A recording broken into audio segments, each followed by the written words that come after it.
El candidat a les eleccions de la Federació Catalana de Futbol, Juanjo Isern, i l'equip de la candidatura Tots Junts Fem Força subscriuen el compromís d'adoptar aquestes 11 primeres decisions quan arribin a la presidència de la Federació Catalana de Futbol després de les votacions del proper dilluns 13 de febrer.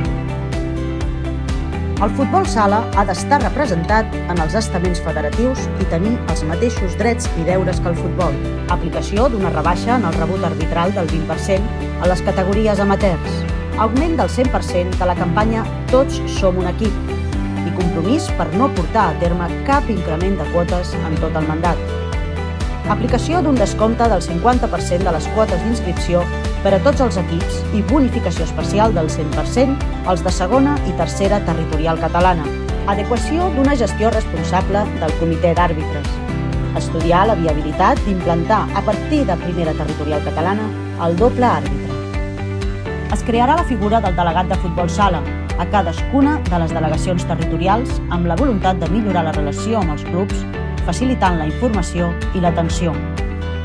Augmentar la rellevància i potenciar el futbol sala a la Federació Catalana de Futbol, atorgant una autonomia pròpia dins de la pròpia federació, amb la creació d'una comissió executiva, la revisió del pla de competició del futbol sala base acordat amb el territori i la celebració d'una assemblea de futbol sala, on les propostes que els clubs aprovin seran portades a l'Assemblea General de la Federació Catalana de Futbol.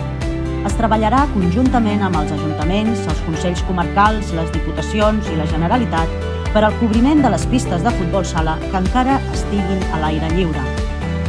Tots els clubs que tinguin equip sènior masculí o femení podran participar voluntàriament a la Copa Catalunya, que començarà amb eliminatòries a partit únic, disputant-se per proximitat territorial i jugant-se sempre al camp de l'equip d'inferior categoria.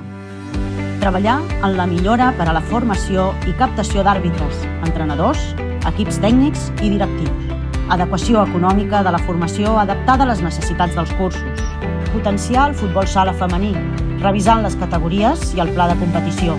I treballar per incrementar el nombre de llicències en totes les franges d'edat.